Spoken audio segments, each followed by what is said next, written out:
Mesdames et messieurs, je suis très heureux de vous accueillir ce soir pour notre 9e lancement de l'année depuis le Centre spatial guyanais. Ce soir, Ariane 5 est prête à mettre en orbite géostationnaire de transfert standard Intelsat 30 pour Intelsat et DirecTV aux États-Unis et ARSat 1 pour ARSat en Argentine. Notre lanceur devra fournir une performance légèrement supérieure à 10 tonnes et disposera d'une fenêtre de tir de 51 minutes qui s'ouvrira précisément à 21 heures en temps universel. La mission durera un peu moins de 34 minutes. Je voudrais remercier Intelsat, opérateur et leader mondial de services fixes par satellite, d'avoir confié à Arianespace le lancement de ce nouveau satellite. Une fois sa position orbitale atteinte à 95 degrés ouest, Intelsat 30 fournira principalement des services de télédiffusion directe au-dessus de l'Amérique latine, la capacité totale de bande KU de la charge utile étant louée à DirecTV.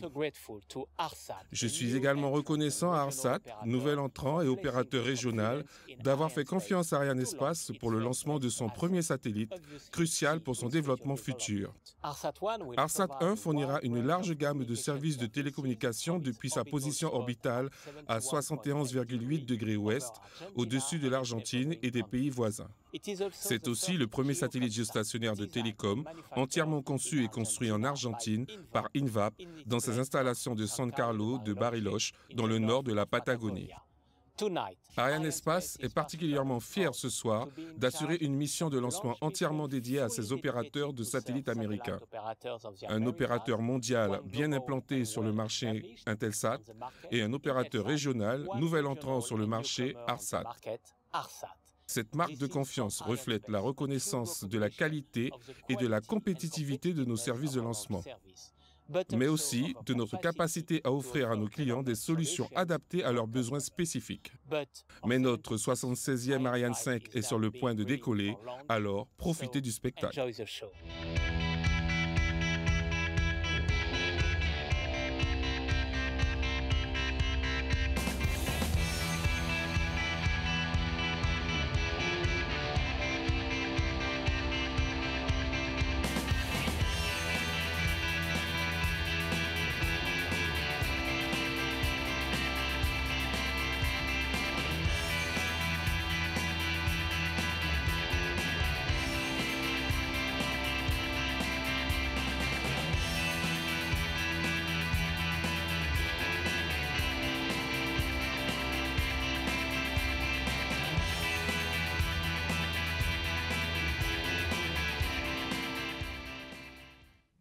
Mesdames, Messieurs, bonne fin d'après-midi. Claude Bernat qui vous parle depuis le Centre spatial guyanais.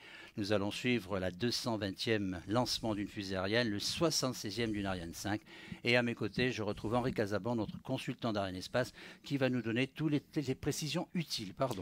Bonsoir à tous. Vous le voyez, les paramètres sont au vert, mais la météo est capricieuse, comme vous pouvez le voir sur nos images. Alors Henri, on va quand même profiter de ces images pour décrire le lanceur et ses passagers. Alors, tout d'abord, nous avons les boosters à poudre, les étages d'accélération, chacun emportant 240 tonnes de propergol solide. Ensuite, l'étage principal cryotechnique avec ses 25 tonnes d'hydrogène liquide et 150 tonnes d'oxygène liquide. Au-dessus, l'étage supérieur ESCA avec son moteur HM7B fonctionne lui aussi avec des ergols cryogéniques. Et enfin, la coiffe qui abrite les deux satellites. La masse totale du lanceur au décollage est de 775 tonnes. La performance demandée ce soir est de 10 tonnes 83 kg, qui représente la masse des deux satellites, des adaptateurs et du SILDA. Mais voyons de suite ce qui se passe sous cette coiffe avec le satellite haut Intelsat 30 qui pèse 6320 kg et sous le SILDA, le satellite en position basse ARSat 1, 2973 kg. Et ces deux satellites et Ariane 5 attendent, ils sont à 10 minutes de leur vol. Nous revenons au bâtiment Jupiter où nous nous trouvons pour découvrir la cellule de vol. La cellule de vol comprend Stéphane Israël, le PDG d'Arianespace, Louis Laurent, le directeur des programmes, Patrick Loire, le directeur de l'établissement d'Arianespace en Guyane et Édouard Pérez, le directeur technique central. Alors l'âge 0 est prévu à 18h heure de Guyane, vous ajoutez 5 heures pour l'Europe. La durée de la fenêtre de lancement est de 51 minutes. Le premier passager qui sera séparé est Intelsat 30, le 54e satellite lancé par Arianespace pour Intelsat. Intelsat 30, c'est le 45e satellite construit par Space System Loral pour Arianespace. On va écouter Christophe Bardou d'Arianespace et Todd Shield, le directeur de la mission Intelsat.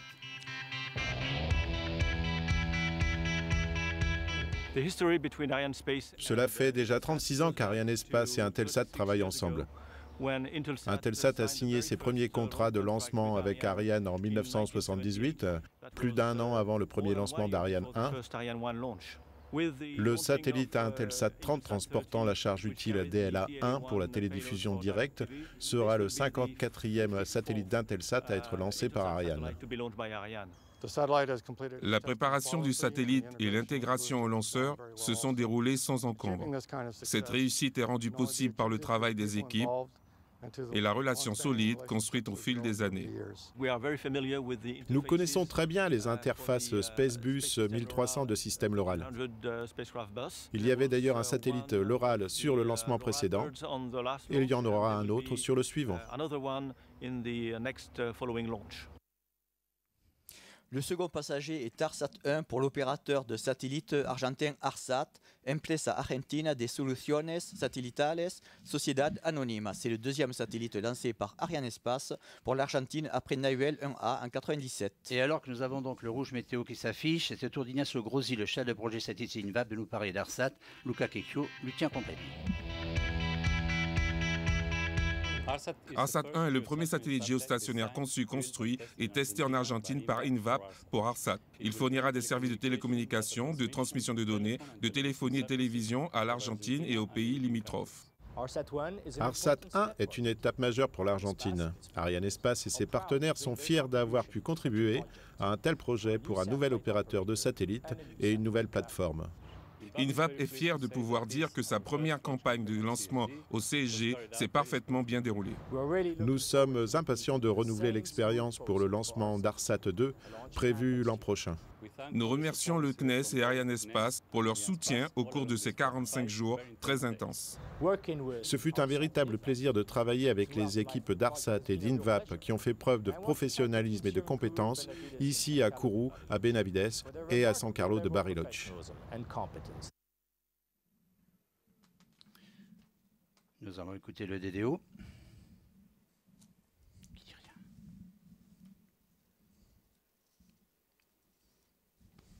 À tous de DDO.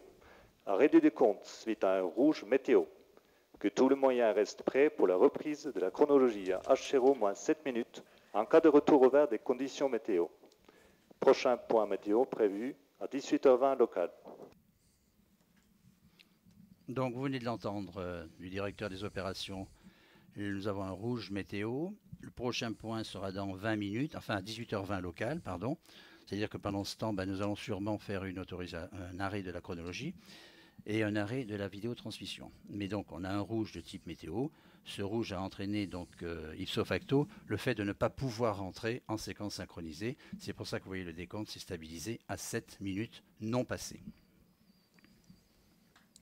Enfin, vous devez comprendre donc que ce rouge, c'est quelque chose de tout à fait normal. Ce n'est pas technique, puisque c'est la météorologie, et on va subir cette météorologie. Vous voyez très bien sur l'écran tout en haut que les conditions sur le pas de tir ne sont pas très bonnes. Il doit pleuvoir, et très certainement, donc, on va attendre encore quelques minutes. Ceci fait partie intégrante des procédures de lancement testées avant la chronologie. Pour tout vous dire, nous aussi, nous nous sommes préparés pour cette éventualité et avons répété des scénarios non nominaux. Alors en rouge, c'est un moyen d'information. Et ce moyen d'information, donc, on l'affiche en temps réel, bien sûr. C'est pour prévenir tous les autres systèmes et tous les autres acteurs, dont vous faites partie, mesdames et messieurs, qu'une interruption momentanée de la séquence synchronisée vient de se produire. Alors, un rouge, c'est un peu comme le feu rouge sur la route. Quand c'est vert, on passe. Quand c'est rouge, on passe pas et on attend le retour au vert. Et c'est ce que nous allons faire.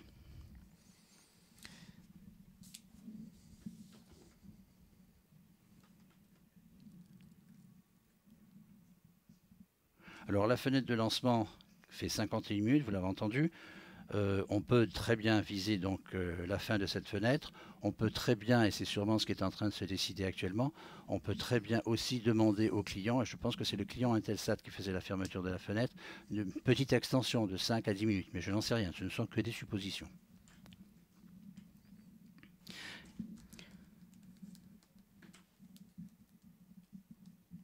Alors, la difficulté est de savoir si ce retour au vert peut être obtenu rapidement afin de réengager à partir de H0 au moins 7 minutes la séquence synchronisée à l'intérieur de cette fenêtre de lancement. Ce soir, cette fenêtre de lancement est confortable. Elle est en ce moment de 51 minutes.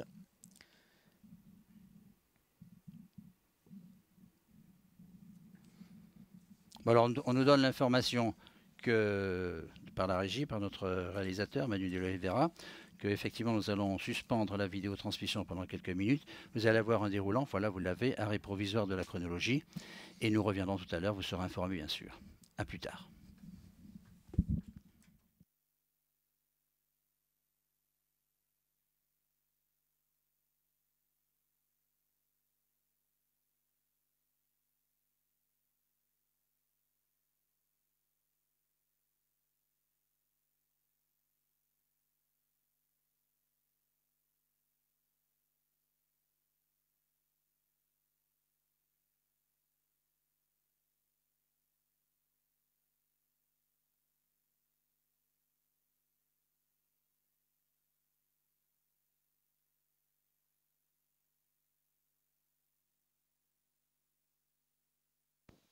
À tous de DDO, retour au vert du satellite Intelsat 30 DLA1.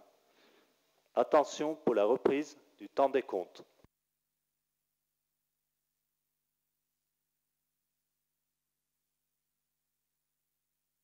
Top. Début de la séquence finale lanceur. Voilà, tous les verts sont devenus verts. Je vais envie de dire que tous les rouges sont devenus verts. Et la nouvelle heure de tir est donc 18h43 minutes et 45 secondes. Et nous sommes rentrés en séquence synchronisée. On va la détailler, Henri. Oui, la séquence synchronisée va se poursuivre d'une part avec le calculateur dédié aux opérations fluides et d'autre part avec le calculateur dédié aux opérations électriques. Alors, pour aboutir à la chronologie de cet après-midi, il a fallu préparer lanceurs et satellites ici en Guyane. C'est ce que tu vas nous commenter, Henri.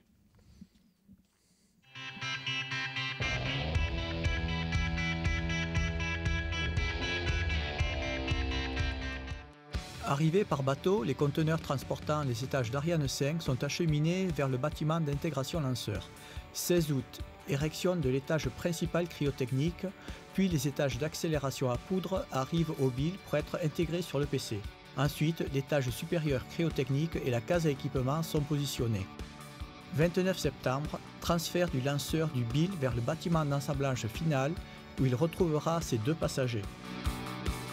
Après leur arrivée en Guyane, le 1er septembre pour ARSAT 1 et le 10 septembre pour Intelsat 30, les 2 satellites ont été préparés dans le complexe dédié S5. Les équipes satellites vérifient le bon fonctionnement avec de nombreux tests mécaniques et électriques, notamment les liaisons filaires sol-bord. Le test général de bonne santé conclut ces opérations non dangereuses. Dernière phase, on procède au transfert des satellites dans des halls de remplissage où sont chargés les 2 carburants dans les réservoirs. Lors des réunions journalières réunissant tous les participants de la campagne, sont analysés les éléments de planification afin de respecter la date de lancement. C'est ainsi que le plan des opérations combinées lanceur-satellite a conduit à l'installation sur le lanceur d'ARSAT 1 en position basse. De son côté, Intelsat 30 est intégré sur le SILDA dans le hall d'encapsulation. La coiffe vient recouvrir cet ensemble. Ce composite supérieur ainsi constitué est à son tour transféré sur le lanceur en position haute juste au-dessus d'ARSAT 1. C'est à J-1, après le feu vert donné à l'issue de la revue d'aptitude au lancement, que le lanceur, posé sur sa table, est tracté sur une voie ferrée jusqu'à son pas de tir. La 5e Ariane 5 de l'année 2014 est bientôt prête pour son voyage dans l'espace. Allez, on poursuit avec la séquence synchronisée. Oui, les calculateurs du banc de contrôle effectuent les dernières opérations afin de rendre petit à petit le lanceur autonome. Nous ne pouvons bien entendu pas toutes les énumérer ici, mais citons par exemple à H0 moins 4 minutes côté fluide, les réservoirs de l'EPC vont être isolés et les ombilicaux en interface avec le lanceur purgés de l'hydrogène et de l'oxygène liquide qu'ils contiennent. À H0 moins 3 minutes 30 côté électrique, il y a le calcul du H0 sol, puis chargement de ce H0 dans les ordinateurs de bord OBC. Ces OBC prendront la main sur les calculateurs sol à quelques secondes du H0. Et ces événements dont tu viens de détailler sont très surveillés dans ce lieu où nous allons rentrer maintenant le centre de lancement Ariane 5, le CDL-3. Au CDL-3, on retrouve plusieurs équipes d'ingénieurs à l'intérieur de ce bâtiment blindé. Une première équipe travaille sous l'autorité du chef des opérations de lancement, le COEL Jean-Pierre Barlet. À ses côtés, le CQCL, le chef qualité de la campagne de lancement, Fabrice Daltroff. Une autre équipe, dirigée par le CEPAP, le chef de projet Ariane Production, c'est Christophe Lanique, donc c'est aujourd'hui la première chronologie en tant que CEPAP. Son responsable qualité lanceur en production, le RQLP, c'est Christophe Besnard. En fait, on a là donc 3 équipes, une équipe opération, une équipe autorité technique et l'équipe qualité. Les 150 opérateurs qui travaillent au CDL-3 sont bien protégés. En effet, ce sont ces femmes et ces hommes que vous voyez sur l'écran qui se trouvent au plus près du lanceur à l'heure actuelle, à environ 3 km du pas de tir. Alors avant le H0, le bâtiment a été rendu étanche, je vous assure, il fonctionne avec de l'air recyclé. Bref, ces opérateurs sont en sécurité dans leur bulle du CDL-3. La séquence synchronisée se déroule normalement, vous l'avez vu, tous les paramètres sont au vert. L'heure de lancement a été rentrée dans les 2 ordinateurs de bord, donc je vous le rappelle, 18h, 43 minutes et 45 secondes. À H0 moins 2 minutes, il y aura ouverture des vannes d'alimentation du moteur Vulcain 2, fermeture des vannes sol de mise en froid du moteur. Les compléments de plein sont terminés et il y a quelques instants, car l'oxygène liquide à moins 180 degrés et l'hydrogène liquide à moins 253 degrés se réchauffent progressivement et une partie s'évapore sous forme gazeuse. Alors nous allons rapprocher très précisément ces faits d'une partie de la table de lancement et du mât. Et vous voyez, on va découvrir les bras cryotechniques. C'est cette structure métallique horizontale de couleur jaune qui permet d'alimenter l'étage supérieur en ergol. Alors l'écran est divisé en deux. À gauche, vous avez la partie hydrogène liquide et à droite, la partie oxygène liquide. Nous découvrons en gros plan les plaques à clapper. Ces plaques à clapper vont être retirées avec les bras cryotechniques qui se rétracteront du lanceur 5 secondes avant l'allumage du moteur Vulcain. Alors quelques précisions sur la suite peut-être ?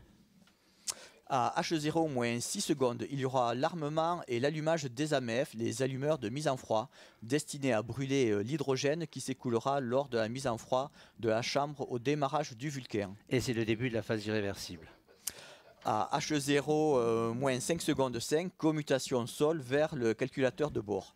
Je peux vous assurer pour l'avoir vécu que la tension en ce moment au CDL3 est maximale et palpable. Attention pour moins 1 minute. Top. Allez, très vite, la séquence d'allumage. À H0 moins 3 secondes, passage en mode vol des systèmes de référence inertielle. H0 jusqu'à H0 plus 6 secondes 65, allumage du moteur Vulcain et vérification de son bon fonctionnement. Alors en cette fin de chronologie négative, nous saluons vous tous qui nous avez suivis et qui avez été patients partout dans le monde, nos clients aux États-Unis et en Argentine, en Europe, chez Ariane Espace, au CNES, à l'ESA, chez tous les industriels, bien sûr ici en Guyane, et je vous salue les Guyanais, les internautes sur arianespace.tv. Nous allons nous taire, on va écouter le directeur des opérations. À tout à l'heure, appréciez le décollage.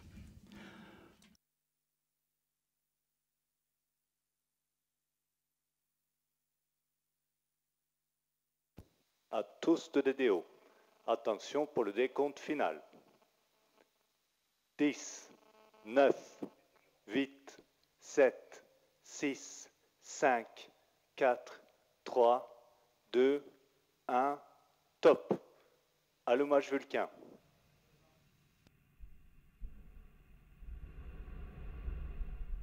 Allumage UAP, décollage.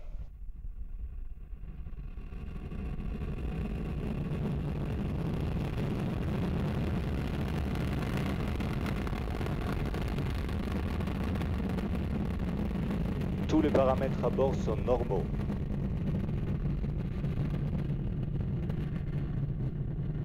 Fin de la manœuvre de basculement.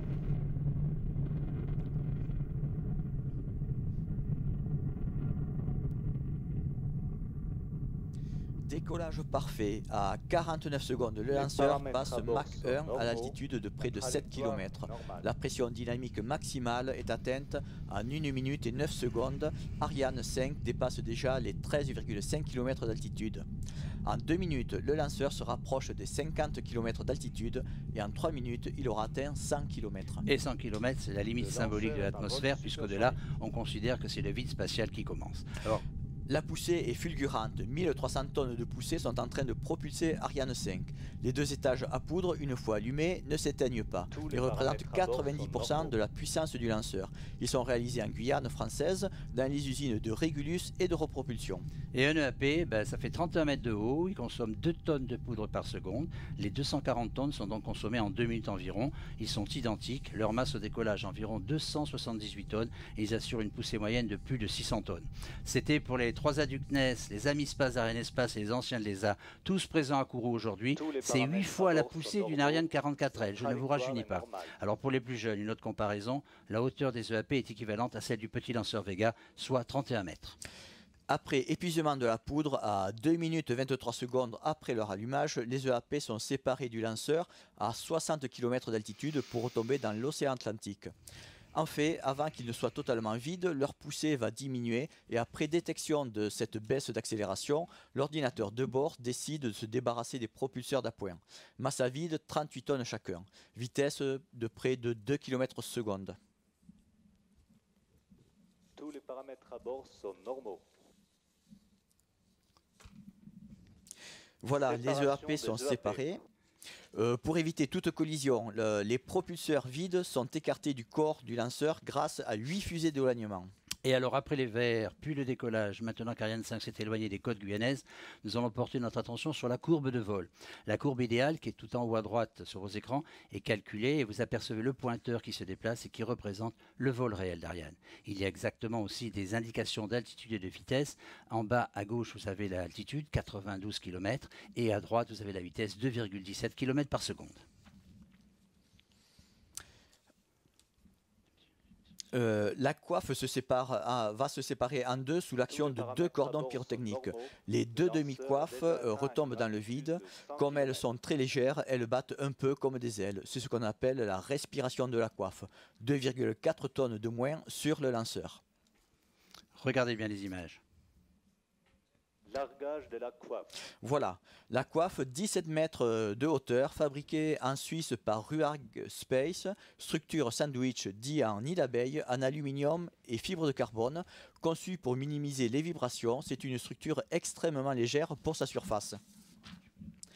Nous suivons toujours le vol de l'étage principal cryotechnique ou l'étage central qui est construit par Airbus Defence and Space. Cet étage est essentiellement constitué d'un grand réservoir en alliage d'aluminium en 2 compartiments contenant les 175 tonnes d'oxygène et d'hydrogène liquide à très basse température, d'un bâtimoteur transmettant la poussée du moteur cryotechnique Vulcain et d'une jupe avant qui assure la liaison avec l'étage supérieur et qui a transmis également la poussée des 2 étages d'accélération en poudre. Et pour suivre le lanceur dans sa course, on positionnait un ensemble de stations au sol, vous le voyez. C'est ainsi que dès le décollage, la station de Galho, ici à Kourou, a suivi, ensuite Natal au Brésil, puis l'île d'Ascension dans l'Atlantique, Libreville au Gabon et enfin Malindi au Kenya feront l'acquisition des paramètres du lanceur. Alors je ne sais pas Henri si tu as remarqué, mais la station de Galho s'est dotée d'une nouvelle antenne.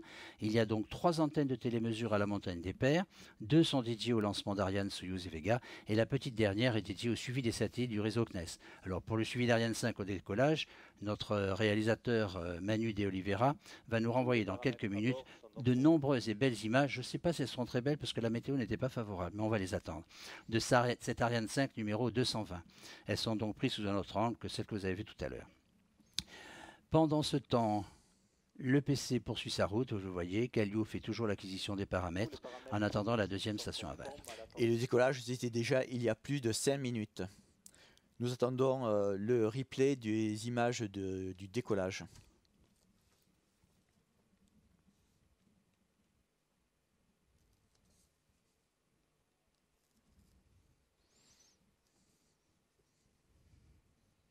Voilà, prise une première caméra directement sur le pas de tir, très très près du pas de tir, vous l'avez vu.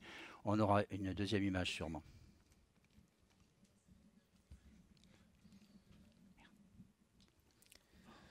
Nous avons déjà atteint une altitude de 600 km pour une vitesse de 3,60 km par seconde. Il reste moins de 3 minutes de propulsion de l'étage principal cryotechnique.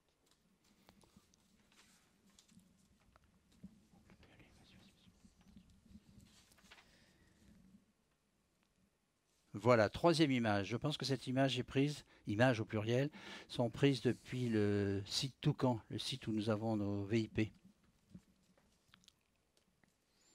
Très belles images malgré la météo de ce soir.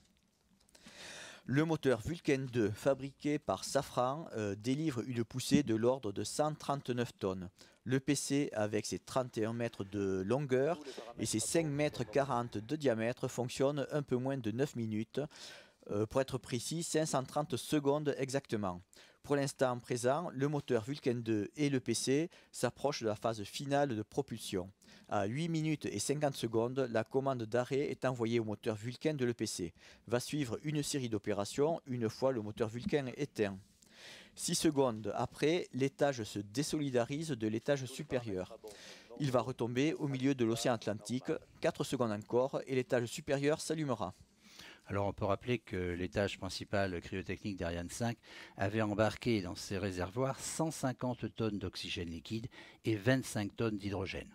Oui, ces ergols sont fabriqués en Guyane par Air Liquide Spatial Guyane dans ses usines à proximité des ensembles de lancement. Ces ergols sont transférés dans d'énormes réservoirs cryotechniques qui sont tractés jusqu'au pied du lanceur en zone de lancement quelques jours avant le lancement. Alors toujours dans sa course vers sa trajectoire, le lanceur, normalement maintenant, devrait être acquis par la station de Natal. Cette station se situe au nord-est de la pointe du Brésil, vous le voyez.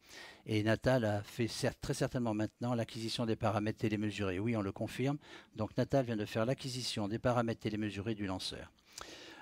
Les tâches principales cryotechniques va bientôt s'arrêter. On va perdre 14 tonnes, la masse à vide de l'étage principal. Alors Henri, qu'est-ce qu'on peut dire sur les masses restantes lanceurs avec les passagers maintenant, à cette époque? Alors après la séparation de l'EPC, il nous restera plus que 27 tonnes qui comprend l'étage supérieur ESCA, la case à équipement, le SILDA, les adaptateurs et bien sûr nos 2 passagers de ce soir.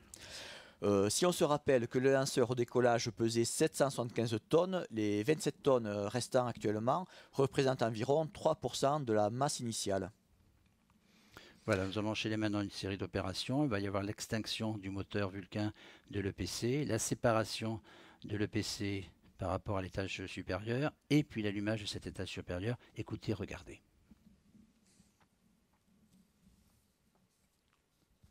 Extinction EPC. Voilà, extinction confirmée, séparation confirmée. Séparation de l'étage principal cryotechnique. Et voilà, l'étage supérieur cryotechnique ESCA vient de s'allumer. Il va brûler un peu plus de 15 minutes. L'ESC est fabriqué par Airbus Defence and Space à Brême en Allemagne. Alors on va laisser voler le CA dans la première mission et de préparer la séparation du premier passager, Intelsat 30, en ajustant l'orientation selon l'orbite visée pour nous intéresser justement à Intelsat 30. Alors avec le lancement d'Intelsat 30, c'est plus de 50 ans de collaboration entre l'opérateur international Intelsat et le constructeur Space System Loral. Le premier satellite construit par Space System Loral, c'était Courier 1B, il a été lancé en 1960. La série des Intelsat 5 est venue ensuite, elle a débuté dans les années 70, dont le 507 et le 508 ont été lancés respectivement en 1983 et 84 par Ariane 4. Puis il y a eu la série des Intelsat 7 dans les années 80, la série 9 dans les années 90, la série des Galaxies dans les années 2000 et maintenant Intelsat 30. Et rappelons que Galaxy 14 a été lancé par la filiale d'Arianespace Starsem depuis Baïkonour par un lanceur Soyouz. Eh bien c'est un bon rappel. Alors par sa position à 95 degrés ouest, la mission d'Intelsat 30 est d'offrir des services de télécommunication à l'Amérique latine, à l'Amérique du Nord, et la durée de vie de ce satellite est de 20 ans. Alors, puisqu'on parle d'Intelsat, eh bien, on va avoir encore plus d'informations avec ce film. C'est un film conjoint Intelsat Space System Loral. Il est en langue anglaise et je vous laisse regarder ce film donc sur Intelsat 30.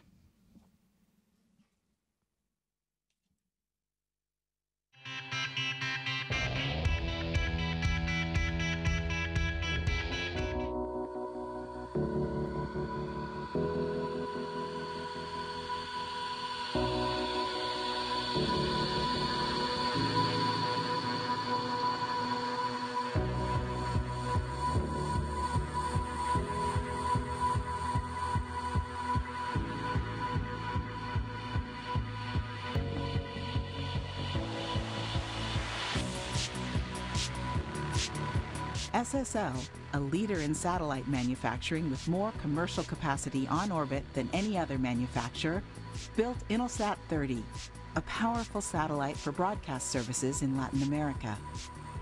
With high-precision antennas, the Intelsat 30 satellite will provide services to DirecTV Latin America via its custom-built DLA-1 payload, expanding its direct-to-home offering to the region.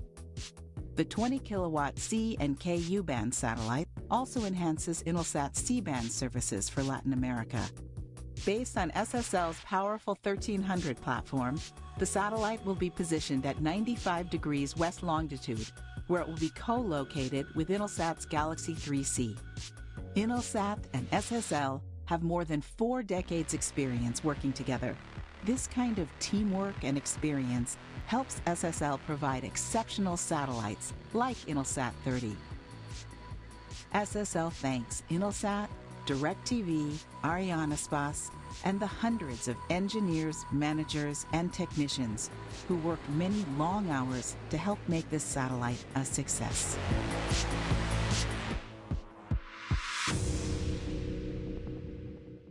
Hello, I'm Dave McLeod, Chairman and Chief Executive Officer of Intelsat. This is an exciting time for Intelsat, with Intelsat 30 representing the first of 4 satellites launching by the end of 2015. Intelsat 30 will provide services to DirecTV Latin America, one of our most strategic customers and the region's premier provider of direct-to-home services. Overall, our work with DirecTV on the custom-built DLA-1 payload demonstrates our commitment to support the growth objectives of our customers, the world's leading media and communications companies. Intelsat 30 enhances the strength of Intelsat's video satellite neighborhoods, serving Latin America. Intelsat 31, the Intelsat 30 backup, and Intelsat 34, also built by SSL, will join our Latin America neighborhood over the course of the next year. Best of luck to our partners SSL and Arianespace and the Intelsat mission team. We absolutely appreciate your hard work on our behalf. Lastly, thank you to DirecTV Latin America for your trust and partnership on the Intelsat 30 and 31 programs.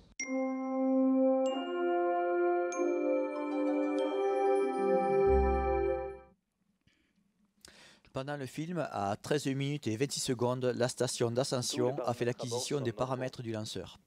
Intelsat, c'est, rappelons-le, 31 années de coopération ininterrompue fructueuse avec Arianespace. Alors, que va-t-il se passer pour ce satellite? 15 minutes après la séparation du lanceur, Intelsat 30 sera acquis par la station de Nangara en Australie et les opérations orbitales débuteront aussitôt.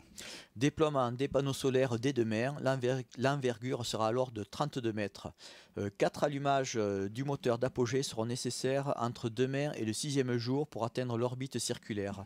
Déploiement des réflecteurs d'antenne dans 7 jours. Le 8e jour sera mise sous tension la charge utile et au 9e jour débuteront les tests fonctionnels. L'usage de la charge utile principale d'Intelsat 30 est réservé à notre opérateur des États-Unis, DirecTV.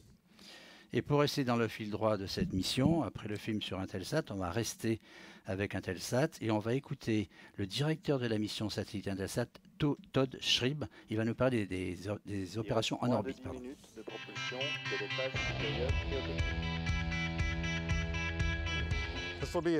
Pour Intelsat, cette mission de mise à poste sera très particulière car nous allons l'exécuter à partir de notre centre de contrôle de Long Beach au lieu de notre centre de contrôle historique de Washington, D.C.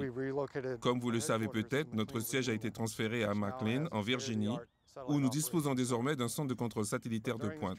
Mais étant donné que cette transition aurait pu interférer avec ce lancement, nous avons donc pris nos dispositions pour utiliser les installations de Long Beach pour cette mission.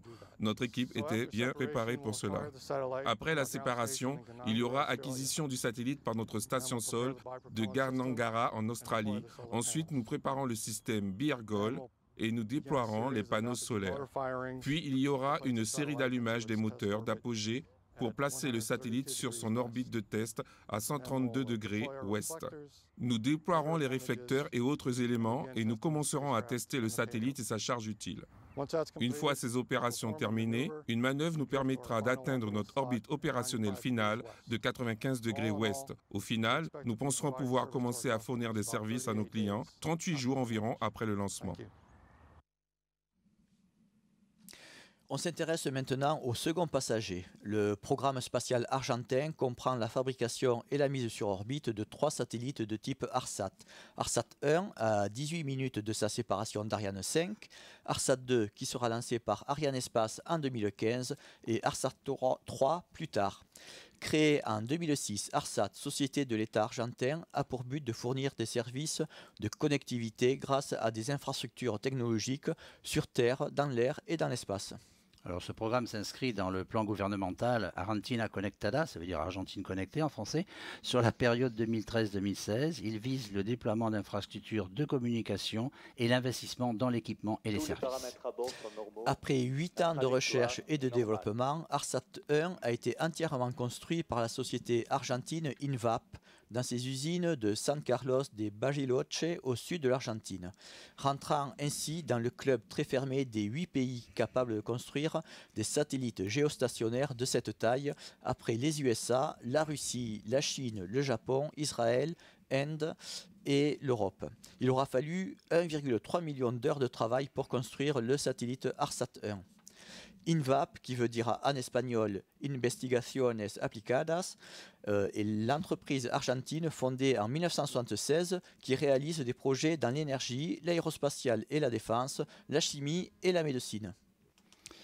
Et rajoutons que ARSAT 1 fournira à l'Argentine et à ses pays voisins, c'est-à-dire le Chili, l'Uruguay, le Paraguay, le sud de la Bolivie et du Brésil, un réseau de télévision directe avec des services d'accès à Internet. Sa durée de vie est de 15 ans. Elle sera localisée à 72 degrés de longitude ouest, de dimension plus modeste que son copassager. La longueur est de 16 mètres. Nous suivons maintenant ce film en langue espagnole, Argentine oblige, sur ARSAT.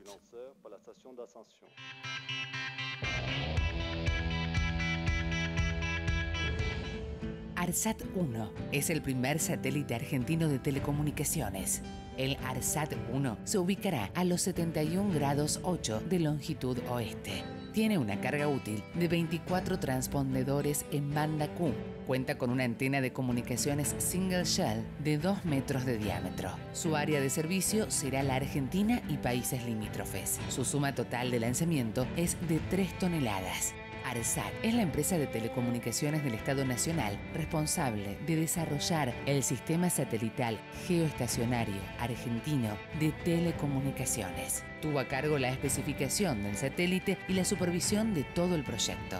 Por su parte, INVAP es la empresa estatal de alta tecnología de la provincia de Río Negro, encargada del diseño y desarrollo del satélite. El ARSAT 1 se ensayó en el Centro de Ensayos de Alta Tecnología de ARSAT e INVAP. Desde la estación terrena Benavides de ARSAT, personal de ARSAT e INVAP dirigirán la puesta en órbita del satélite. Con el ARSAT 1 será la primera vez que un país latinoamericano diseña y desarrolla un satélite geo, dirige su puesta en órbita y explota el servicio sin intermediarios. El ARSAT 1 es el primer satélite del sistema satelital geoestacionario argentino de telecomunicaciones que busca ocupar con satélites propios las posiciones orbitales que fueron asignadas a la Argentina, incrementar las capacidades del país en materia de telecomunicaciones, impulsar el desarrollo de la industria espacial local. El diseño de huella del ARSAT 1, que concentra su potencia máxima sobre el territorio argentino, permitirá brindar conectividad de igual calidad a todas las regiones del país, desde La Quiaca hasta el extremo austral, colaborando con las políticas públicas del Estado argentino que sigue impulsando la reducción de la brecha digital, independencia y desarrollo tecnológico. Eso también es dar impulso a un país.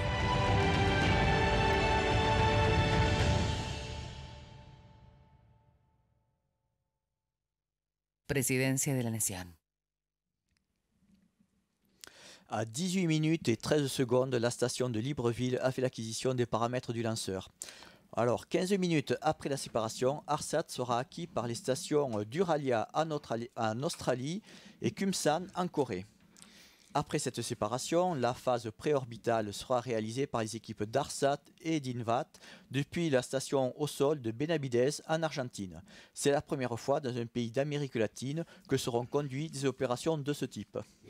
Et 2 heures après, les panneaux solaires seront partiellement déployés et le seront totalement 10 jours plus tard. 5 allumages du moteur d'apogée seront nécessaires pour circulariser l'orbite. Entre J+2 et J+10, c'est le jour où les réflecteurs seront déployés à leur tour et la charge utile mise sous tension. Il faudra 35 à 36 jours de test de cette charge utile avant son entrée en service.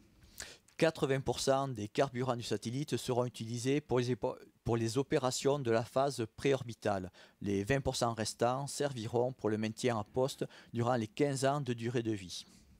Alors, petit retour en arrière, ça fait 21 minutes que Ariane 5 a décollé. Elle est actuellement au-dessus de l'Afrique, vous voyez, suivie par la station de Libreville. Il reste encore une station qui va arriver très vite, très vite, très vite. Et pour rester dans le fil droit de notre VT, notre vidéotransmission, on s'intéresse maintenant donc aux opérations en orbite d'ARSAT 1. Et c'est Andrés Rodriguez, le directeur de la mission du satellite ARSAT 1, qui va nous parler des opérations en orbite après la séparation. On va l'écouter. Il reste moins de 3 minutes de propulsion de l'étage supérieur cryotechnique.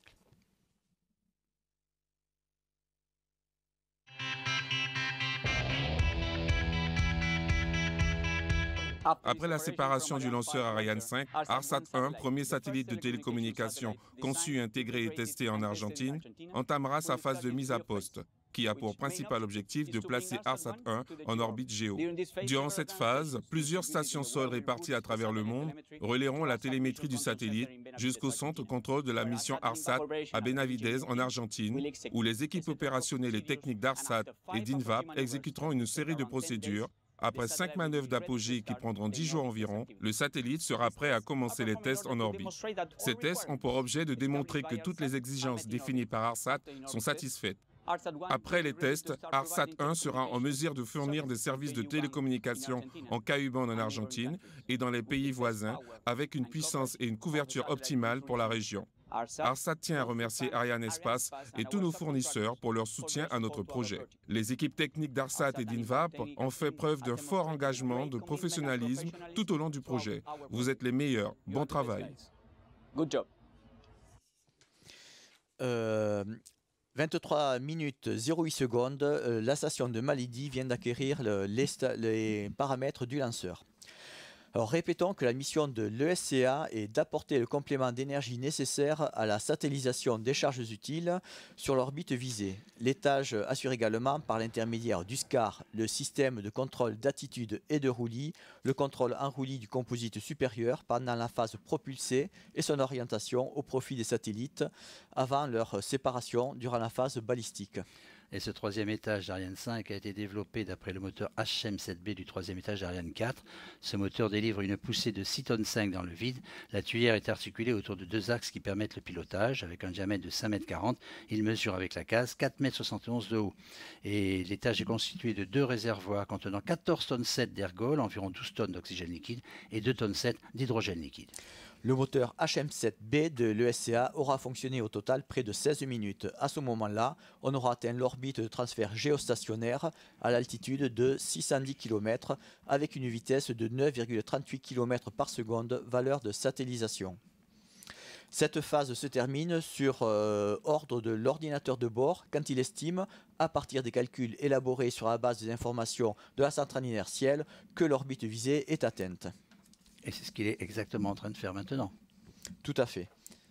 Alors on va attendre donc l'information d'extinction du moteur de l'ESCA.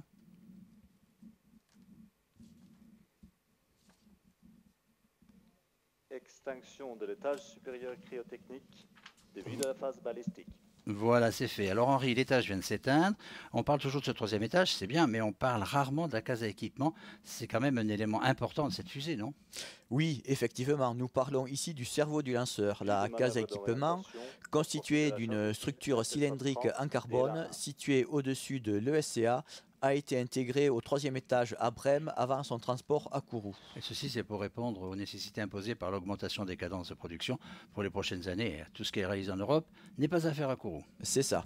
La case abrite une partie des équipements électriques nécessaires à la mission. Citons les 2 OBC, qui sont les ordinateurs de bord, et les 2 centrales inertielles permettant au lanceur de s'orienter dans l'espace. Alors le lanceur, enfin ce qu'il en reste, est en phase balistique. Son objectif est d'assurer le pointage du composite supérieur dans les directions requises pour Intelsat 30 et ARSat 1, ainsi que dans la direction déterminée pour le SILDA.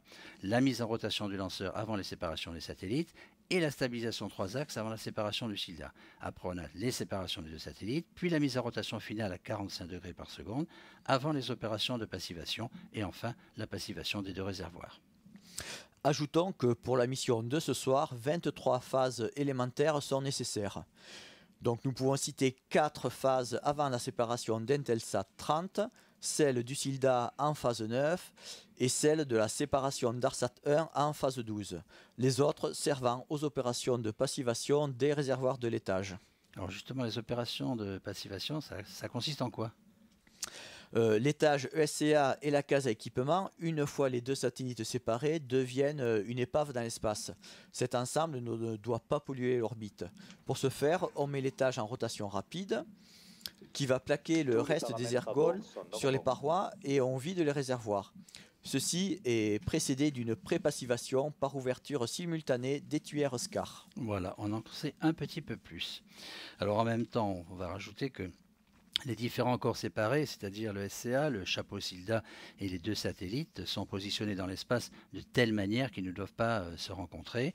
Ils sont éloignés les uns des autres de plusieurs dizaines de kilomètres. Il doit rester une petite vingtaine de secondes avant la séparation du premier satellite, Intelsat 30, et juste avant cette séparation, Intelsat 30 va être mis en rotation transverse de 1,5 degré par seconde pendant 50 secondes.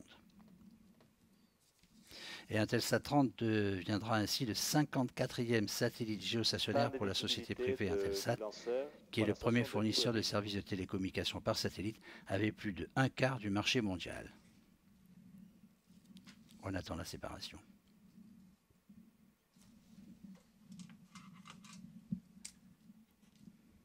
Séparation de Intelsat 30 DLA 1. Voilà, le premier passager de ce soir, Intelsat 30, a été séparé du lanceur. C'est aussi le 6e satellite pour DirecTV, dont le premier satellite DirecTV 1 a été lancé par Ariane 4 le 18 décembre 1993. Créé en août 1964, Intelsat associait alors 11 pays. En 1973, le consortium regroupait 80 pays signataires et son premier satellite Early Bird a été lancé le 6 avril 1965. Il avait une capacité de 24 circuits voix et un circuit télévision. La série des Intelsat 6, beaucoup plus tard, transportait plus de 15 000 circuits son et 3 circuits télé simultanément. Toutes les informations du lanceur en provenance des stations aval arrivent en temps réel ici à la station de télémesure de Kourou à la montagne des Pères. Pour déchiffrer et transmettre les messages télémesurés, une équipe analyse très vite et en temps réel les paramètres. La responsable Arianespace pour le contrôle visuel immédiat est ce soir Nathalie Philippe. Ce contrôle visuel immédiat, c'est le CVI dans notre jargon. Et dans quelques secondes, on devait donc se transporter sur la montagne des Pères dont on parle beaucoup ce soir et rentrer dans cette salle donc du contrôle visuel immédiat. Alors, rappelez-vous, Ariane envoie des informations dans l'espace qui sont reçues par les stations aval de sa trajectoire et on arrive maintenant à la station CVI de la montagne des Pères. Nathalie est aidée, entre autres ce soir, par Marilène Matonnet et des ingénieurs du CNES et d'Airbus Defence and Space. Alors le rôle et le but, c'est de savoir si le vol est nominal, si tous les paramètres sont corrects, et ici on reçoit plus de 100 paramètres d'information sur le lanceur en même temps. Cette équipe réalise une sélection rapide des paramètres pour savoir comment se déroule le vol et Nathalie rapporte les principales étapes du vol comme les séparations d'étages et des satellites et les valeurs de fonctionnement des moteurs à la cellule de vol ici à Jupiter, au chef des opérations de lancement au CDL3 et au DDO. Quelques jours après le lancement, cette équipe élargie analysera finement l'ensemble des milliers de paramètres qui couvrent tout le vol et ainsi pourra détecter toute anomalie qui se serait produite afin de pouvoir la corriger avant le prochain lancement. Alors, toutes ces informations viennent améliorer la mémoire des vols. En fait, on fait la traque aux possibles dysfonctionnements.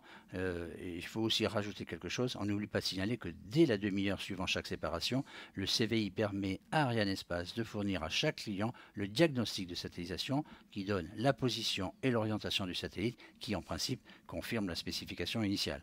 Alors Henri, on est maintenant en attente de la séparation de la partie supérieure du SILDA, ce que j'appelle le chapeau depuis tout à l'heure. Le SILDA, tu nous l'expliques ?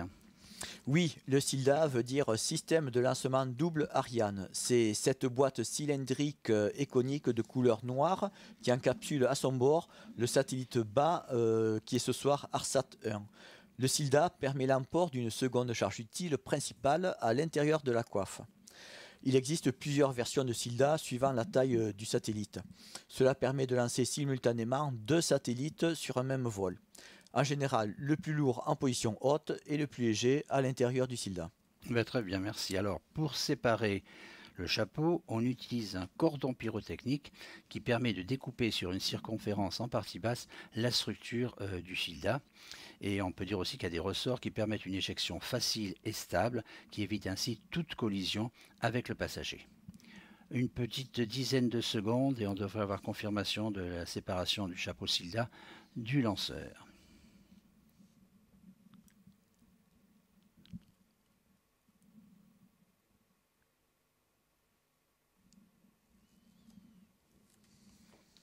Séparation du système de lancement double Ariane.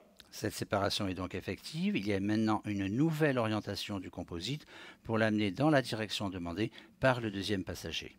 Alors avant de clore la partie SILDA, j'ai entendu dire qu'Ariane Espace voulait augmenter la capacité intérieure de la coiffe. En fait, ce n'est pas tout à fait cela. La coiffe RUAG reste inchangée avec ses 17 mètres de haut. La solution est de permettre d'embarquer sous le SILDA un passager plus important et d'accroître le volume disponible.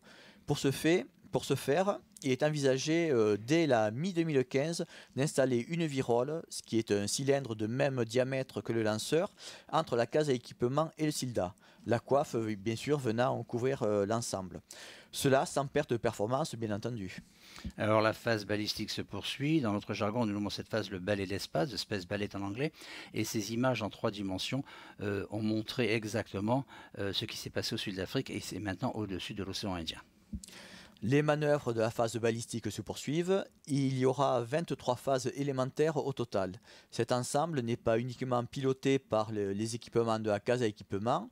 Pour la phase balistique, on utilise aussi le SCAR, le système de contrôle d'attitude et de roulis, situé sur le périmètre externe du lanceur. Composé d'étuyères alimentées avec de l'hydrogène restant dans le réservoir et par de l'hélium. C'est le calculateur de bord qui décide à la fois du choix des tuyères qui vont être ouvertes ou fermées et des durées d'ouverture et de fermeture de ces tuyères. On appelle cela la logique de gestion des tuyères. Et on l'a très bien vu tout à l'heure sur les images de synthèse, on voyait les petits jets intermittents des tuyères qui font un petit flash. Et on vient d'avoir l'information que ARSAT 1 est séparé. Et je peux rajouter que le mode séparation d'ARSAT est de type rotation lente autour de son axe longitudinal avec une vitesse de 2 degrés par seconde et cela pendant 25 secondes. Alors on va dire que Intelsat 30 c'est le 495e satellite lancé par Ariane Espace et ARSAT 1 est le 496e. Ce sont aussi les 101e et 102e satellites lancés par Ariane 5 depuis le début de la série ininterrompue des 62 succès d'affilée. Alors ces 2 satellites vont assurer une couverture pour l'Amérique latine avec des services de télécommunications et télévision. Et j'ai plaisir à dire que tous les deux sont maintenant encore plus près des étoiles, comme aime à le dire un ami polonais. Ariane Espace a lancé près de 3/4 des satellites de l'Amérique latine. Avec le lancement de ce soir, il reste 4 satellites au carnet de commande de l'Amérique latine, ARSAT 2, 2 satellites Star One et SGDC pour le Brésil, ce qui montre une demande croissante d'accès à l'espace pour cette région.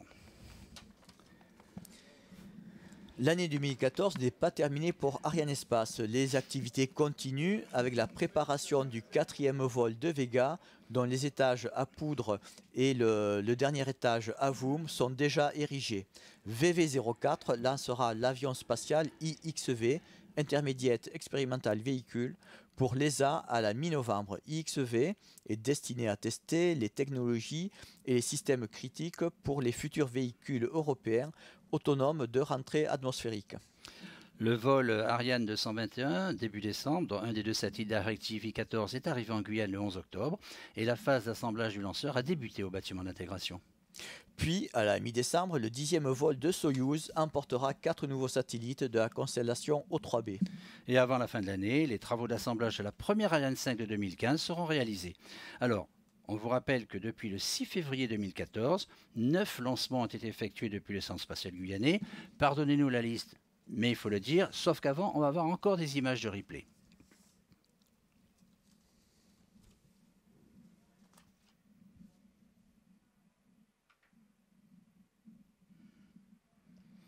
Et nous voyons la joie des Argentins, regardez, aussi bien d'ailleurs dans le fishbowl que du côté des VIP avec les interviews du ministre. Bien, on disait donc que 9 lancements avaient été effectués. On va continuer cette liste. Donc, Henri, vas-y. Donc voilà, premier lancement de l'année, c'était le vol VA217 avec ABS-2 et Athena Fidius. Le vol VA216 le 22 mars avec Astra 5B et Amazonas 4A. Le 3 avril, le 7e vol de Soyouz avec Sentinel 1A pour l'agence. Le 3e vol de Vega, c'était le 29 avril avec Kazeosat pour le Kazakhstan. Le vol Soyouz VS-08 le 10 juillet avec 4 satellites de la constellation O3b. Suivi du vol VA219, un vol Ariane, le 29 juillet avec l'ATV5 Georges Lemaître. Le 22 août, 9e vol de Soyouz avec 2 satellites de la constellation Galileo et le vol Ariane 218 le 11 septembre avec Measat 3B et Optus 10. Et avec tout cet ensemble, Arianespace peut afficher un record de 220 Ariane lancées, 35 Soyouz et 3 Vega. Mais le travail va continuer puisqu'il y a dans le carnet de commandes de la société, nous pouvons citer 24 Ariane 5 pour 39 satellites géostationnaires et 4 missions dédiées, dont 15 contrats ont été signés en 2013 et 12 en 2014. 7 Soyouz, dont 2 contrats signés en 2014 et 9 Vega, dont 3 nouveaux contrats signés en 2013 et 1 en 2014. Alors c'était il y a 36 minutes, je pense, on a revu ces images du décollage Ariane 5 et on va encore donner quelques chiffres, pardonnez-nous, mais c'est très important. 258e lancement de la famille des lanceurs d'Arianespace ce soir, 220e lancement d'une Ariane, 76e lancement d'une Ariane 5, le 62e succès d'affilée pour Ariane 5, c'était le 5e lancement d'une Ariane 5 cette année et allez, dernier chiffre, 9e lancement cette année avec un Vega et 3 Soyouz. Vous le savez, l'année sera complète et à venir. On a encore un Vega en novembre, une Ariane 5 et un Soyouz en décembre. On attend donc maintenant les discours officiels. Ladies and gentlemen, donc Madame la Ministre.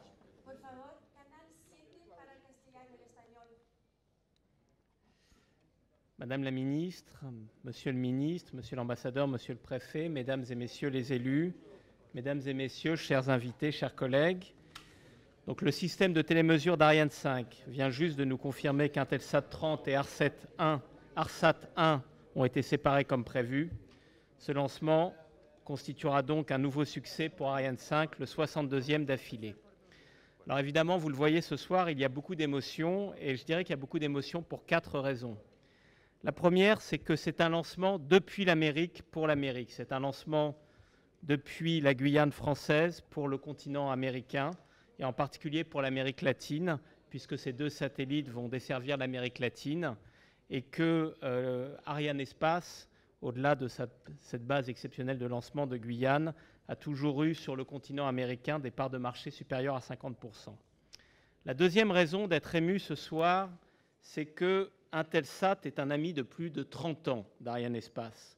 Intelsat est le leader mondial des opérateurs de satellites et il a confié déjà 54 satellites lancés par Arianespace. Nous en avons 5 autres dans notre carnet de commandes. Cette aventure a commencé il y a 31 ans et Intelsat est donc le premier client commercial d'Arianespace. Therefore, I want to deeply thank Mr. David McLeod, Intelsat chairman and CEO, for his trust, and Mr. Ken Lee, Senior Vice President, who is honoring us by his presence here tonight. The challenge for Arianespace now is to have Dave McLeod with us in the CSG, so we have 5 more opportunities to come, and I hope Dave will be with us for one of these opportunities. La charge utile d'Intelsat 30 fournira des services de télécommunication pour le compte d'un autre opérateur américain qui est aussi un fidèle client d'Arianespace, DirecTV, et j'aimerais aussi l'en remercier. Nos félicitations s'adressent évidemment à Space Systems Loral, le fabricant d'Intelsat 30. Nous avons avec Space Systems Loral un partenariat qui représente déjà 45 missions et nous avons encore 12 autres satellites à lancer qui seront construits par Loral. Alors, la troisième raison d'être ému, c'est évidemment ARSAT, c'est évidemment l'Argentine. C'est un motif de fierté pour vous, ARSAT, et pour toute la nation argentine. En position basse sur ce vol, ARSAT 1 est le premier satellite lancé par Arianespace pour ARSAT. C'est aussi le premier satellite de télécommunication géostationnaire entièrement argentin, puisque ARSAT 1 a été construit par l'INVAP, dans son usine de Bariloche, au nord de la Patagonie. Arianespace est évidemment très fier de contribuer à cet événement majeur pour l'Argentine, qui entre aujourd'hui dans le club restreint et prestigieux des pays qui ont la capacité de produire des satellites de télécommunication géostationnaires. Je tiens à exprimer ma gratitude à ARSAT et à son président, Mathias Bianchi, pour avoir confié son premier satellite à Arianespace. Mathias del Fondo del Alma, muchas gracias. Félicitations également à l'INVAP, représenté ce soir par Horacio Augusto Ozuna, pour cette réussite technique. Et il n'y a guère de plus grand honneur pour Arianespace que d'accueillir sur le site de Kourou une délégation gouvernementale d'aussi haut niveau, avec ce soir la présence du ministre Julio De Vido, et d'avoir l'attention même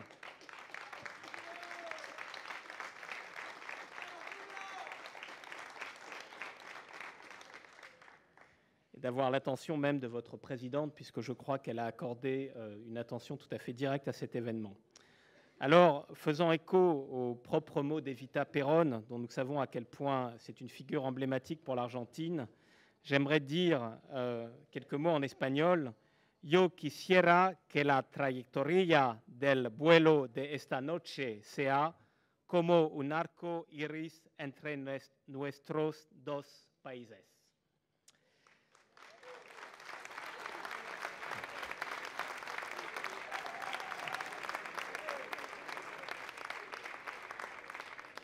Bien, je voudrais aussi féliciter toutes celles et tous ceux qui, en Europe ou ici au Centre spatial guyanais, ont permis ce 62e succès d'affilée d'Ariane et ce 9e lancement de l'année 2014. Je pense évidemment à notre prime, Airbus Defence and Space, je pense évidemment à notre partenaire du CNES CSG et je pense évidemment aux équipes d'Arianespace, équipes opérationnelles, équipes commerciales. Et puis la dernière raison d'être ému, c'est parce que ce soir, nous avons la chance d'avoir aussi un représentant et même une représentante du gouvernement français, Madame Najat Vallaud-Belkacem.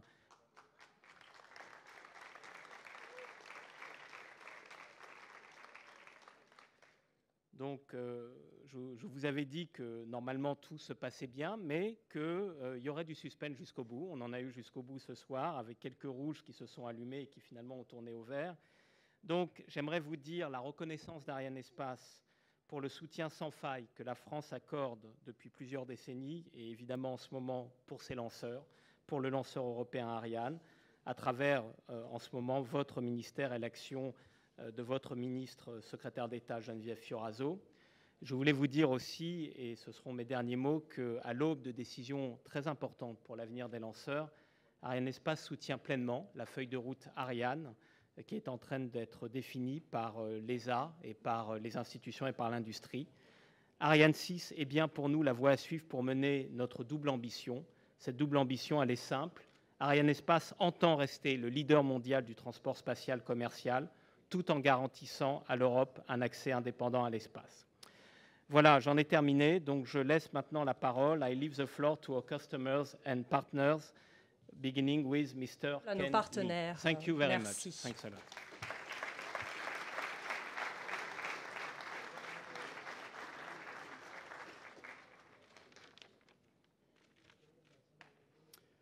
Thank you.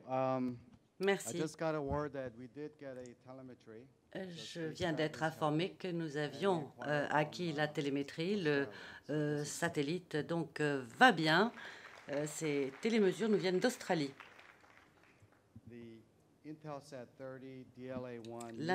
La mission Intelsat 30 DLA est une mission tout à fait cruciale. Elle est vitale pour notre client, mais également pour notre compagnie.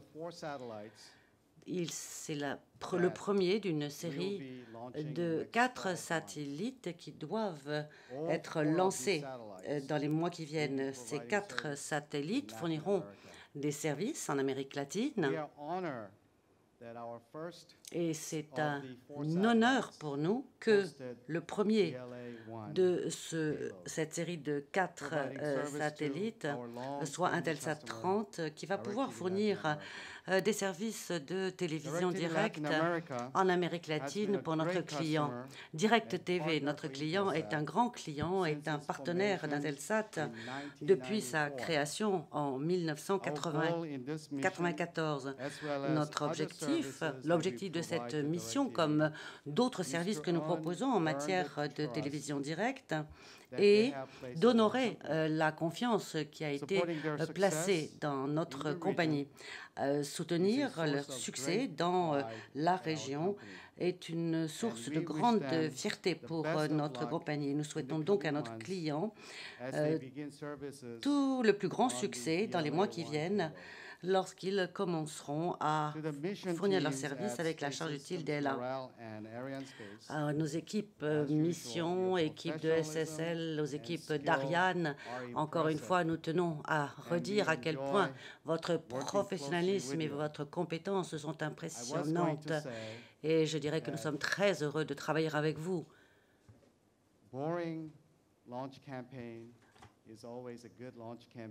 Je dois dire qu'une campagne de lancement ennuyeuse, où il ne se passe rien, est toujours une bonne campagne, mais la campagne, l'ennui de cette campagne, si on peut dire, a été transformé cette nuit, puisque nous avons connu un peu de succès. Nous nous félicitons du succès de ce lancement et nous serons de retour l'année prochaine pour 2 lancements additionnels. Merci de votre attention.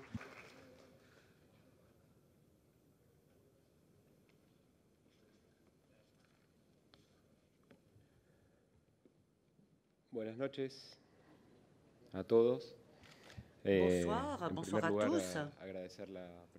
Je voudrais tout d'abord remercier Madame la ministre de l'Éducation française. Je voudrais remercier également le ministre de la planification de notre pays, le secrétaire des télécommunications, les ambassadeurs qui sont présents. Et je voudrais dire qu'il était très important d'avoir une représentation forte de notre pays à l'occasion d'un événement comme celui-ci. Nous avons parmi nous des représentants du Parlement, des syndicats, de différents mouvements. Il était très important de les compter parmi nous. Les autorités, naturellement, d'INVAP devaient être parmi nous également. Les autorités également de la CAF. Et je tiens à remercier tous les membres de l'équipe projet qui ont travaillé avec nous. Ariane, l'équipe d'Ariane. Je remercie Stéphane, je remercie Tony. Et je souhaiterais également remercier tout particulièrement notre présidente, Madame Kirchner, qui nous a témoigné sa confiance et qui nous a permis de réaliser ce rêve devenu réalité aujourd'hui, mais qui longtemps a été un rêve, 7 ans de rêve, de travail extrêmement acharné de la part de nos équipes. Et aujourd'hui, notre premier satellite de télécom argentin vole dans l'espace. Dès aujourd'hui, la station terrestre de Benavides va commencer effectivement son travail de mise en orbite et de positionnement du satellite. Nous comptons sur une quinzaine d'années de vie utile pour ce satellite. ARSAT est extrêmement important pour l'Argentine aujourd'hui et pour les générations à venir.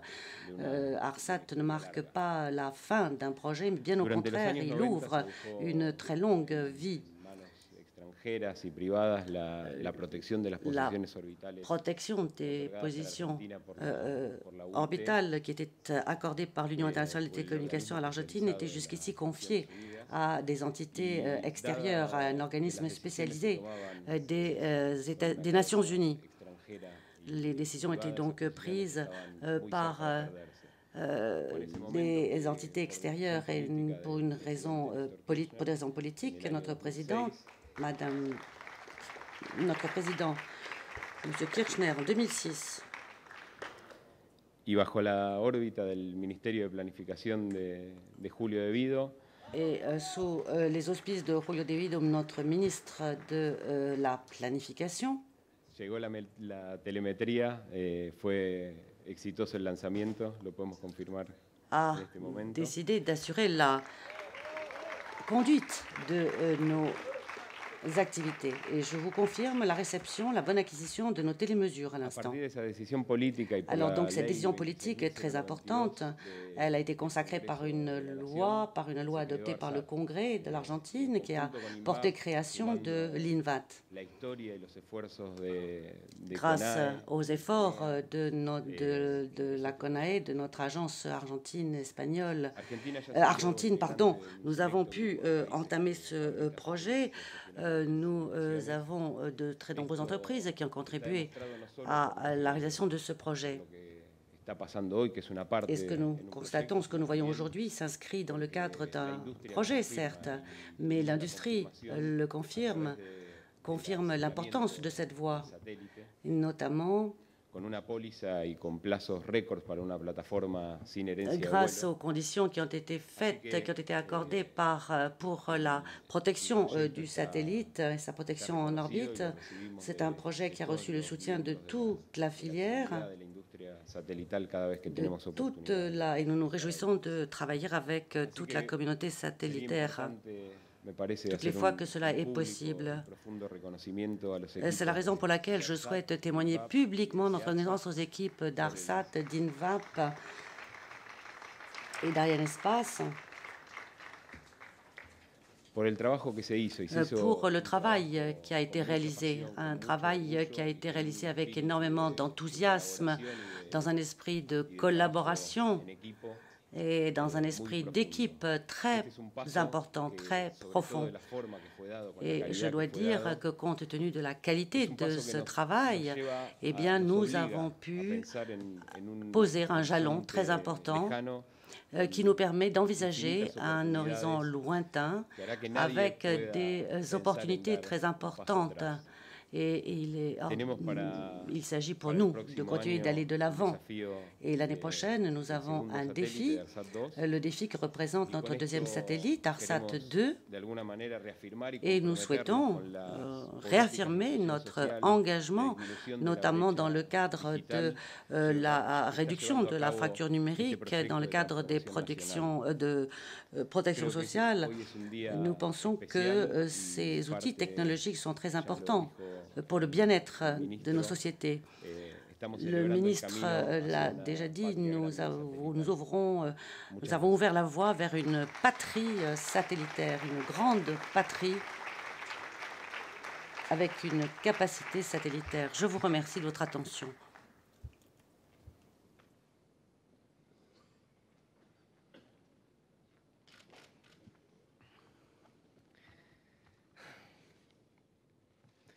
Buenas noches. Bonsoir. A todos, a todas. Bonsoir à tous. Señora ministra Madame la ministre de l'Éducation. Señor ministro de Planificación. Monsieur le ministre de la Planification.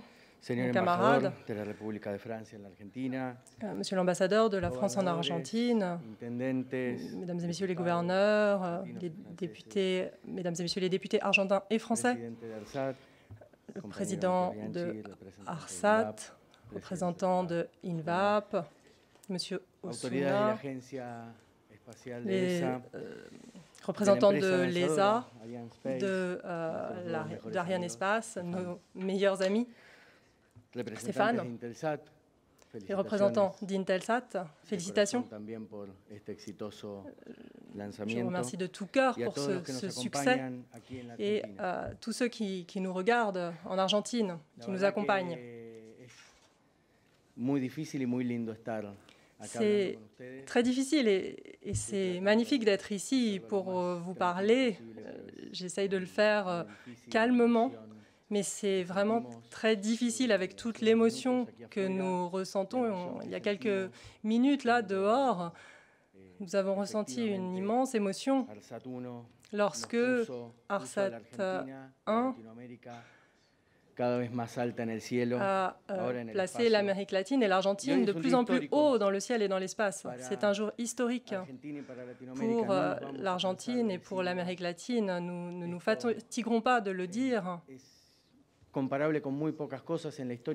C'est incomparable pour l'histoire argentine, peut-être avec le développement industriel des années 50, avec Atucha, peut-être.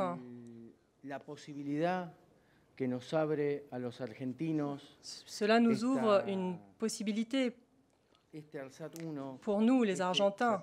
ARSAT 1 nous ouvre une voie, ce satellite géostationnaire de télécommunications nous permet de rendre des services de télécommunication avec une inclusion sociale pour l'Argentine, faite par les Argentins, pour tous les Argentins. C'est vraiment extrêmement important. C'est une véritable démonstration. C'est la concrétisation d'un projet, un énorme projet politique qui a commencé en 2003, qui a été lancé par Carlos Kirchner, qui a pris une décision très difficile pour soutenir la souveraineté nationale, pour soutenir la souveraineté satellitaire. Il n'a pas voulu acheter un satellite. Il a choisi la voie la plus difficile, un véritable défi qui paraissait impossible. Il a décidé de mettre l'Argentine sur un chemin que très peu de pays ont pu suivre. Il y a des millions d'heures de travail afin de transformer cela en politique d'État grâce à la présidente, Madame la présidente Kirchner et au ministre, Monsieur De Vito, tous les ministres et les 40 millions d'Argentins qui ont rendu cela possible. En vérité, c'est absolument incroyable. Et j'espère du fond du cœur que nous sommes tous conscients que pour notre pays, pour cette région, ce n'est pas seulement une question de durabilité dans le temps. On le voit aujourd'hui en Guyane française, on voit le travail de l'Agence spatiale européenne qui travaille depuis des décennies en continu et qui reçoivent un soutien. Il s'agit d'une entreprise publique qui est soutenue par des États. Et on le voit, une ministre française est présente aujourd'hui. Sans les États pour soutenir ce type de projet, ces grands projets sont impossibles. Nous effectuons aujourd'hui le premier pas d'une politique qui dure depuis des décennies et il faut regarder en arrière, il y a 20 ou 30 ans, et nous souvenir avec tristesse de l'époque où l'Argentine produisait des avions et aujourd'hui on doit les acheter au Brésil. Et dans 20 ou 30 ans, peut-être qu'on regardera cela comme la France regarde Astérix.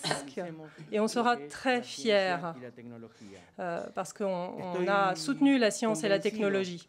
Je suis convaincu qu'il s'agit du chemin que les Argentins doivent suivre pour continuer à avancer parce que c'est le pays dont rêvent les 40 millions d'Argentins, un pays plus juste, plus libre et plus souverain. Merci à tous.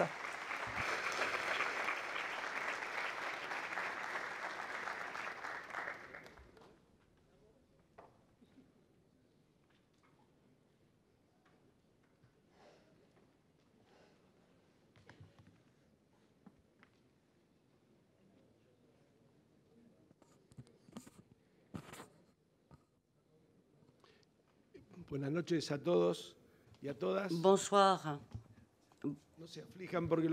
Bonsoir à tous. Ne vous inquiétez pas, je vais être extrêmement bref, mais puisque vous avez la gentillesse de me donner la parole, Je voudrais vous parler de cet événement sous l'angle de ce qu'il représente sur le plan technique et technologique pour mon pays. Ce que je voudrais dire à Madame la ministre de l'Éducation et de la Recherche française, Madame Belkacem, que nous sommes très honorés de sa présence à l'occasion de cet événement qui est fondamental pour notre histoire. Ici, en Guyane, je souhaite remercier en particulier Stéphane Israël, le président d'Arianespace, de toute l'attention, du dévouement et des efforts déployés. À travers lui, je voudrais remercier tous les agents d'Arianespace et leur dire que nous sommes véritablement impressionnés, émerveillés par le déploiement de technologies dont nous avons été les témoins lors du lancement d'Ariane 5 avec notre satellite, certes, mais également bien plus loin. Nous sommes très impressionnés par la visite que nous avons pu faire tout au long de la matinée, qui nous a donné l'occasion d'impressionner vos installations. Nous sommes impressionnés parce que nous avons vu tout ce qui existait et cela nous a confortés dans notre propre volonté de nous engager sur le chemin que vous avez vous-même emprunté dans les années 60. Je tiens à remercier tous ceux qui m'accompagnent, tous ceux qui sont à mes côtés, tout depuis le début. Tout d'abord, les gouverneurs, le gouverneur Sergio Rivari, le gouverneur de Formosa, Sildi Fran. L'Argentine est un pays dont la raison d'être est nationale, mais est un pays dans lequel le sentiment fédéral est extrêmement important. C'est une revendication historique que l'attachement aux régions. Et les personnes que je viens de mentionner ont soutenu très vigoureusement cette entreprise, sans parler de notre président, Carlos Kirchner, et de notre présidente actuelle. Et je dois dire que si nous sommes en mesure d'envoyer cette satellite aujourd'hui, c'est grâce à l'appui, à la politique mise en place par Mme Kirchner en 2006. Nous voyons le premier fruit fondamental de cette politique. Nous allons recevoir notamment la télévision numérique. C'est quelque chose de très important. C'est une grande avancée technologique et scientifique pour l'Argentine. Et je voudrais remercier encore une fois tous ceux qui ont participé à cette aventure. D'abord l'INVAP qui a construit le satellite et également notre entreprise qui est je veux parler de l'entreprise également qui a été fondée par le président Kirchner et qui est soutenue de façon très forte par Madame Kirchner aujourd'hui. Je voudrais remercier le législateur national et tous les membres du Parlement qui nous accompagnent ici aujourd'hui, qui sont à mes côtés. Je voudrais remercier le représentant de la ville de Bariloche, une ville qui mérite d'être connue pour ses qualités touristiques, mais c'est également la ville dans laquelle a été construit ce satellite. Je voudrais remercier les députés, mon camarade Berner, bien évidemment, et tous ceux qui sont de vieux compagnons de route dans le cadre de ce projet que nous avons coordonné et réalisé. Je pourrais mentionner des noms, une liste très très longue de noms qui méritent toute notre reconnaissance. Et je crois que ce que nous voyons que la compétence, l'excellence d'Arianespace, son excellence technologique, est source de fierté également pour nous. Elle nous donne courage et elle nous donne la certitude que lorsque la présidente a décidé de mettre en œuvre la politique qui est la nôtre actuellement, eh bien, elle a eu raison et que nous allons pouvoir mettre nos pas dans ceux de la France. Encore une fois, Madame la ministre, c'est un grand honneur et un privilège d'avoir pu compter sur votre présence à l'occasion de cet événement majeur. Je remercie toutes les entreprises argentines qui ont collaboré à ce projet. Je remercie tous les agents, tous les employés, toutes les personnes qui à un titre ou à un autre, Patricia Mussi, Surieta, les représentants de Buenos Aires, toutes les autorités locales. Et enfin, je forme des vœux de succès pour tous dans vos missions à venir et en particulier pour le succès d'Ariane 6. Je vous remercie. Bien. Eh bien, Madame la Ministre, Monsieur le Ministre, Mesdames et Messieurs, après avoir eu l'honneur de vous accueillir cet après-midi ici au Centre spatial guyanais, l'un des quatre centres d'excellence du CNES, c'est pour moi un très grand plaisir de m'exprimer après ce nouveau lancement parfait auquel nous venons de participer et pouvoir dire qu'il s'agit du 62e succès d'affilée de notre lanceur est une immense satisfaction. Ceux qui étaient là en 2003, lorsque nous avons commencé cette série, le comprendront aisément. Je voudrais donc tout d'abord vous remercier, Madame la Ministre, pour nous faire l'honneur d'être avec nous aujourd'hui et nous témoigner ainsi tout l'intérêt que vous portez à nos activités.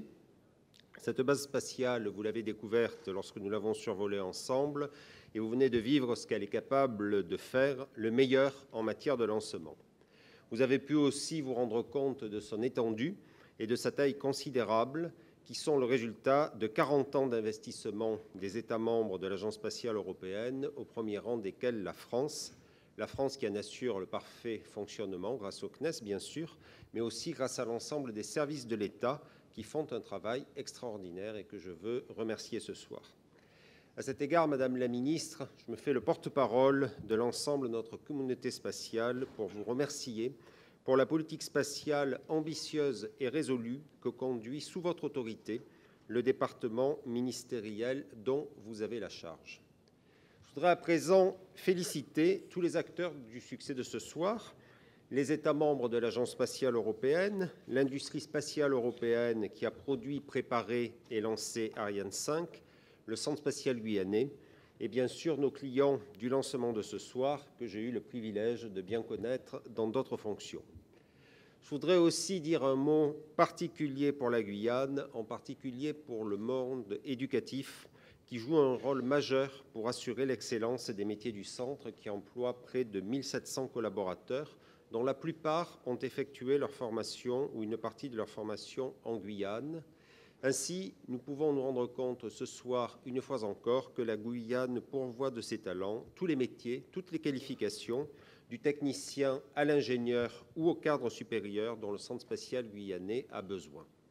C'est le résultat des efforts engagés pendant des années par notre système éducatif qui aujourd'hui permet de répondre à tous nos besoins. C'est aussi le résultat du partenariat fort que le CNES développe avec les acteurs publics responsables des formations, dont le rectorat, dans le cadre de notre mission de soutien au développement de la Guyane, dont l'aide aux étudiants guyanais est un axe majeur. Pour tout cela, Madame la Ministre, votre visite parmi nous est un très fort message d'optimisme et un formidable encouragement à nous dépasser pour aller toujours plus haut. J'ai à présent l'honneur et le plaisir de vous passer la parole. Je vous remercie.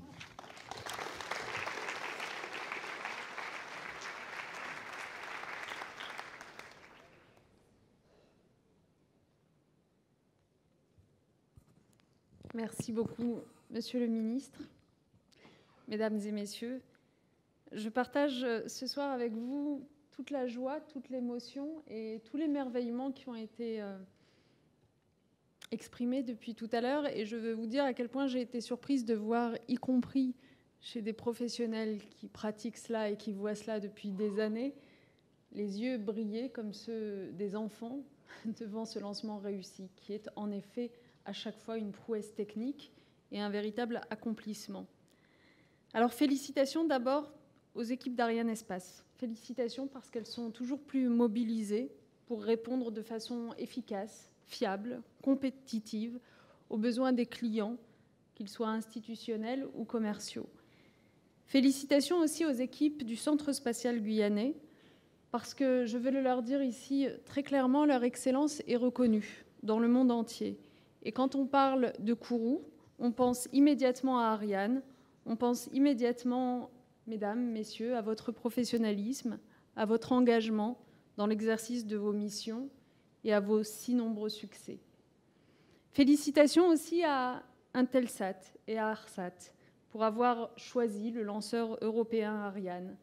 La démonstration à laquelle nous venons d'assister ce soir vous donne pleinement raison et je m'en réjouis. Je sais que Intelsat fait confiance à Ariane depuis longtemps maintenant, des décennies même. Au nom de l'Europe et au nom de la France, je vous en remercie. Mais merci aussi à ARSAT, pour qui c'était un moment un peu particulier, je l'ai compris. Le tout premier satellite de communication, construit par vos soins. C'est un moment que je suis ravie de pouvoir partager avec vous, compte tenu du destin croisé qui est celui de la France et de l'Argentine. Vous le savez bien, nos histoires respectives sont faites depuis longtemps d'échanges et de collaborations fructueuses. Ce fut l'architecture au XIXe siècle, ce fut les champs artistiques, scientifiques, et nous n'oublions pas, nous les Français, que Joseph Kessel, l'un de nos plus grands écrivains du XXe siècle, est né et a grandi en Argentine. Puis ce fut le domaine commercial, et aujourd'hui encore, la France est le 3e partenaire commercial de l'Argentine. Nous nous en réjouissons. Alors, nous nous engageons aujourd'hui dans un autre domaine, qui est le domaine spatial, et je souhaite que cette collaboration soit longue et fructueuse, mais je sais qu'elle le sera. Ce nouveau lancement réussi de 2 satellites télécoms qui vont couvrir donc l'Amérique du Sud témoigne de ce qui a fait de l'Europe le leader mondial du lancement de satellites. Ce qui a fait de l'Europe ce leader, c'est sa fiabilité. Le lancement réussi de ce soir, c'est le 62e succès d'affilée d'Ariane depuis plus de 10 ans. Cette fiabilité, elle n'est pas là par hasard. On la doit à une politique d'investissement lourd et constant depuis 50 ans, qui nous a permis d'accumuler une expertise unique. Une expertise qui bénéficie aujourd'hui aux clients du monde entier, qu'il s'agisse de mener des missions d'observation de la Terre, de navigation, de sciences, d'audiovisuel, de télécommunications. Cette fiabilité, on la doit aussi à une collaboration historique entre les agences, d'une part, les industriels et l'opérateur de lancement Arianespace. Les agences, je veux les saluer. Dès la fin des années 70, l'Agence spatiale européenne, les représentants sont là parmi nous, merci à eux, mais aussi le CNES, le Centre national d'études spatiales, ont su travailler ensemble, prendre les bonnes décisions qui s'imposaient et développer ce lanceur, aujourd'hui reconnu internationalement. Assurer aussi, car cela compte, un cadencement des lancements qui soit optimal. Les industriels ensuite, et au premier rang desquels je voudrais saluer Airbus Defence and Space, Safran et les nombreuses autres entreprises européennes impliquées dans la production de ce lanceur. Vous avez su, au fil des ans, répondre aux défis technologiques et industriels que représentent le développement et la production d'Ariane pour en faire ce qui est aujourd'hui le meilleur lanceur du monde. Enfin, l'opérateur de lancement, donc Arianespace, avec des succès renouvelés sur les 5 continents et ce soir sur le continent américain. Vous montrez une fois de plus, je le dis à toutes les équipes d'Arianespace, que vous êtes à la hauteur de la confiance que l'on vous fait. Vous montrez une fois de plus que vous avez particulièrement bien fait de savoir vous adapter en permanence en termes de compétences et de performance. Je sais que la concurrence est rude et que de nouveaux acteurs sont apparus sur le marché. Mais cette concurrence, je le crois sincèrement, c'est aussi une chance. C'est l'occasion pour l'Europe de montrer ce qu'elle est capable d'apporter de plus que les autres. Et ce qu'elle est capable d'apporter, c'est cette qualité de l'expertise, du service, cette fiabilité. J'en veux pour preuve tout ce que vous avez jusqu'à présent réalisé.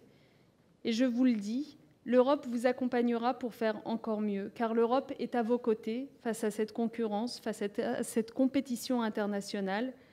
Le Conseil ministériel de l'Agence spatiale européenne, qui s'est réuni en 2012 à Naples, nous a engagés dans une nouvelle étape très importante. Après Ariane 5, nous préparons Ariane 6. En juin, l'accord qui a été trouvé entre Airbus et Safran pour la création d'une coentreprise a marqué une étape clé vers une organisation industrielle beaucoup plus performante. Il y a quelques semaines, une proposition conjointe de l'Agence spatiale européenne et de l'industrie a été présentée au ministre en charge de l'espace avec deux aspects essentiels, la configuration technique d'Ariane 6 et l'évolution des relations entre l'ESA et les industriels. Ce sont des étapes majeures. Pardon d'y revenir longuement, mais je veux vous dire à quel point cela compte. En décembre prochain, nous aurons un rendez-vous tout aussi important, le Conseil ministériel de l'ESA à Luxembourg. Nous y parlerons de ce programme de développement majeur de plusieurs milliards d'euros qui témoignera à nouveau de l'engagement de la France et de l'Europe en faveur d'un Ariane 6 qui sera un lanceur encore plus compétitif que celui que vous avez vu ce soir, un lanceur capable de répondre aux différents besoins du marché commercial, institutionnel et à ses évolutions. Voilà ce que, au nom du gouvernement français, je voulais vous dire, la conviction qui est la nôtre, l'engagement qui est le nôtre. Ariane 6 doit permettre à l'Europe de continuer la course en tête dans la compétition mondiale. Merci à tous pour ce que vous y apportez.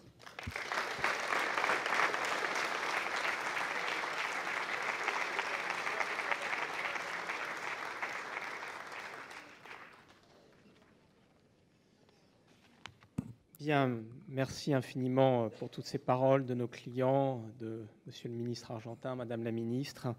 Et donc, vous donnez rendez-vous pour 3 derniers lancements cette année. Il y aura IXV avec Vega le 18 novembre. IXV qui est une mission pour le compte de l'ESA, une mission institutionnelle. Il y aura une nouvelle Ariane 5 pour notre client, l'agence spatiale indienne, l'ISRO, et pour DirecTV, ce sera le 4 décembre. Et il y aura enfin un Soyuz pour l'opérateur O3B qui a déjà accompli sur ce lanceur plusieurs missions. Voilà, 3 nouvelles missions d'ici la fin de l'année. Et d'ici là, bonne soirée, profitez bien de ces moments exquis. Merci.